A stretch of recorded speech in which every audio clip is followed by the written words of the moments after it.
अपने पसंदीदा शो ये रिश्ता क्या कहलाता है के डेली अपडेट सबसे पहले पाने के लिए हमारे चैनल को सब्सक्राइब करें। आज के एपिसोड की शुरुआत में अरमान मायरा को बहुत ज्यादा याद करता है। वह उसे कॉल करने की सोचता है और अपना फोन ढूंढता है। वह अभीरा को कॉल करने वाला होता है, लेकिन फिर उसे अभीरा की नाराजगी याद आ जाती है। वह रुक जाता है और सोचता है कि मायरा बहुत मुश्किल से अभीरा के साथ गई है। अगर वह मुझे देखेगी तो मुझे मिस करेगी। मायरा को अब अभीरा के साथ एडजस्ट करना चाहिए, इसलिए वह खुद को रोक लेता है और कॉल नहीं करता। दूसरी तरफ विद्या कावेरी से कहती है कि अभीरा ने जाने से पहले जरूरत का सारा सामान लाकर रख दिया था। कावेरी कहती है कि उसने सारे ऑर्डर भी पूरे कर दिए थे। वह जाते हुए अपनी सारी जिम्मेदारियां निभाकर गई है। इस पर विद्या कहती है कि काश ये बात मैं आपके लिए भी कह पाती। विद्या कावेरी को झाड़ू निकालने के लिए कहती है और अभीरा के लिए अपना दुख प्रकट करती है। कावेरी कहती है कि तुम्हें अभीरा के साथ रुकना चाहिए था और पुकी को संभालने में उसकी मदद करनी चाहिए थी। विद्या उन पर भड़क जाती है और कहती है कि कम से कम अब तो आप हमारे लिए फैसले लेना बंद कर दीजिए। कावेरी खुद को कोसती है और कहती है कि तुम सच कह रही हो। हमें लगता था कि हम सबका भला बुरा अच्छी तरह से जानते हैं, लेकिन अगर यह सच होता तो हम अरमान को सच बताने से कभी नहीं रोकते। कावेरी बताती है कि उसने ही अरमान को सच बताने से रोका था और उसने ही अरमान को धमकी देकर रोका था। विद्या हैरान हो जाती है और गुस्से में पूछती है कि आपने अरमान को सच बताने से क्यों रोका। जैसे ही कावेरी कुछ कहने लगती है, अभीरा और मायरा वहां आ जाते हैं। उन्हें देखकर विद्या और कावेरी हैरान रह जाते हैं। दूसरी तरफ गीतांजलि अरमान से पूछती है कि क्या उसने सारा सामान पैक कर लिया है। फिर वह भावुक होकर कहती है कि वह उसका दिल भी उसी बॉक्स में पैक कर दे, क्योंकि मायरा के बिना उसका दिल धड़कना ही जैसे बंद हो गया है। अरमान गीतांजलि से माफी मांगता है और कहता है कि मैं तुम्हारा भी गुनहगार हूँ। गीतांजलि गुस्से में कहती है कि आप मायरा से प्यार नहीं करते, आप मायरा के पिता हो ही नहीं सकते। अगर आप उससे प्यार करते तो उसे इतनी आसानी से अभीरा के साथ नहीं भेजते। अरमान कहता है कि अब अभीरा और मायरा को अलग करना गलत होगा, लेकिन गीतांजलि कहती है कि प्यार में सही और गलत कुछ नहीं होता। गीतांजलि गुस्सा होकर वहां से चली जाती है। दूसरी तरफ कावेरी अभीरा को सच बताने लगती है। तभी अभीरा साफ साफ कह देती है कि उसने कुछ नहीं सुना और उसे कावेरी की बातों में कोई दिलचस्पी नहीं है। विद्या अभीरा से पूछती है कि तुम यहाँ क्यों आई हो। अभीरा मायरा की तरफ देखकर कहती है कि मायरा बहुत दिनों से अपने परिवार से दूर थी और अब वह नहीं चाहती कि मायरा अपनी दादी के प्यार से वंचित रहे। कावेरी कहती है कि तुम दोनों अंदर सो जाओ, लेकिन अभीरा कहती है कि मुझे आपका कोई एहसान नहीं चाहिए। उसके बाद अभीरा बच्चों वाला घर बनाती है और मायरा से कहती है कि वह इसी फोर्ट में सो जाए जैसे पहले सोया करती थी। कावेरी और विद्या उन्हें देख रही होती है। अभीरा मायरा की नाइट ड्रेस चेक करती है और पूछती है क्या वह आरामदायक है या नहीं। मायरा उदास होकर कहती है कि उसका आरामदायक नाइट ड्रेस तो उसके पापा के पास है। वह दुखी होकर सो जाती है। अभीरा भी दुखी हो जाती है और मन ही मन तय करती है कि अब वह खुद मायरा के लिए नाइट ड्रेस सिलकर बनाएगी। दूसरी तरफ दादू अरमान से बात करते हैं। अरमान कहता है कि वह गीतांजलि के दर्द को समझता है, लेकिन वह अभीरा और मायरा को अलग नहीं कर सकता।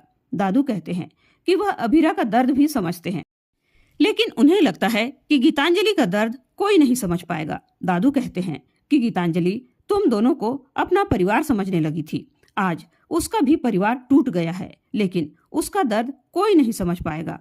तुम्हारा दर्द एक पिता का दर्द है, लेकिन गीतांजलि और मायरा का रिश्ता तो बेनाम ही रह गया। अरमान कहता है कि मैं ये समझता हूँ, लेकिन दादू कहते हैं कि तुम नहीं समझ पाओगे। दूसरी तरफ विद्या अभीरा को समझाती है कि मायरा को थोड़ा समय देने की जरूरत है, लेकिन अभीरा भावुक होकर कहती है कि मेरी बेटी लौट तो आई है, लेकिन उसकी खुशी अरमान के पास छूट गई है। विद्या कहती है कि मुझे पता है कि तुम्हें पालने में थोड़ा डर लग रहा है। अभीरा कहती है कि मुझे थोड़ा नहीं बहुत डर लग रहा है। अरमान को पूरा भरोसा था कि मैं अच्छी मां नहीं बन पाऊंगी, इसीलिए तो उसने 7 साल मेरी बेटी को मुझसे दूर रखा। उसे मुझे सच बताने से ज्यादा गीतांजलि से शादी करना बेहतर लगा। उसे यह लगा कि मेरी बच्ची के लिए कोई और मुझसे बेहतर माँ हो सकती है। विद्या उसे संभालती है और दिलासा देती है।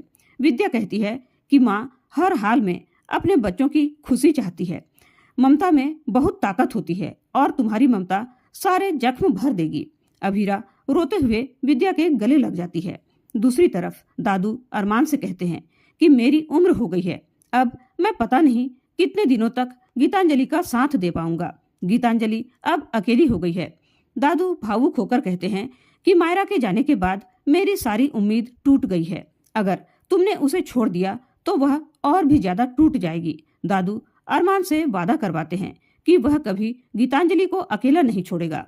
अरमान वादा करता है कि वह हमेशा उसके साथ रहेगा। दादू उसे धन्यवाद कहते हैं और रोते हुए उससे गले लगा लेते हैं। दूसरी तरफ अभीरा अंशुमन के लिए पानी भिजवाती है। अंशुमन उसे कॉल करता है तो अभीरा उसको पूखी को ढूंढने में मदद करने के लिए उसका शुक्रिया अदा करती है।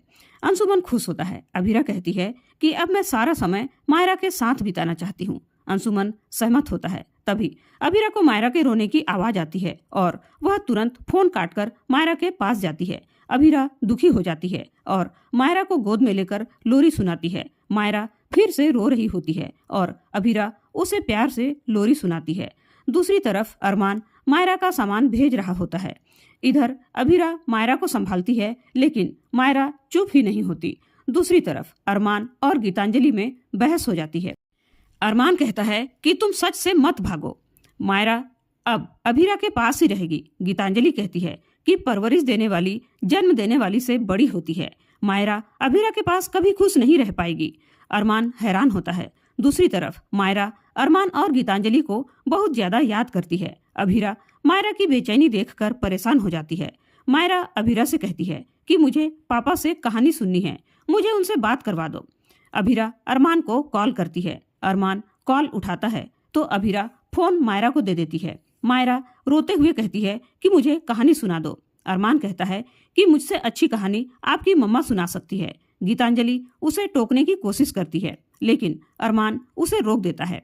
मायरा रोते हुए अरमान से अनुरोध करती है कि वह उसे कहानी सुना दे लेकिन अरमान सख्त होकर मना कर देता है और कहता है कि अब हमारी कहानी खत्म हो गई है, आपकी मम्मा आपको ज्यादा खुश रखेगी। लेकिन मायरा कहती है कि मैं सिर्फ आपके और गीतू के साथ खुश रहती हूँ।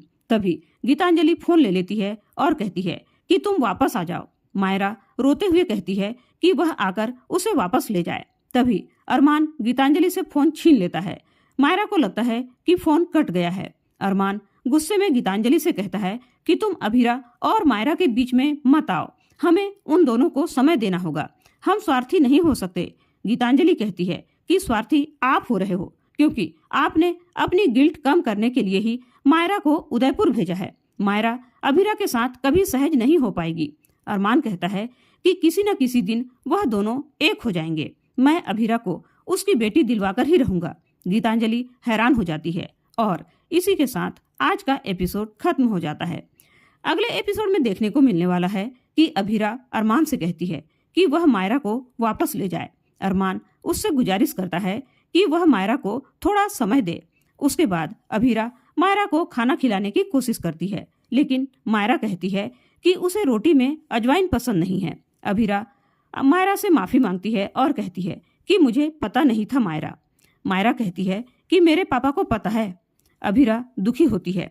और आज का एपिसोड आप लोगों को कैसा लगा हमें कमेंट करके जरूर बताइएगा और साथ ही ऐसे ही डेली अपडेट्स के लिए हमारे वीडियो को लाइक और शेयर जरूर करें और चैनल को सब्सक्राइब करना बिल्कुल ना भूलें। धन्यवाद।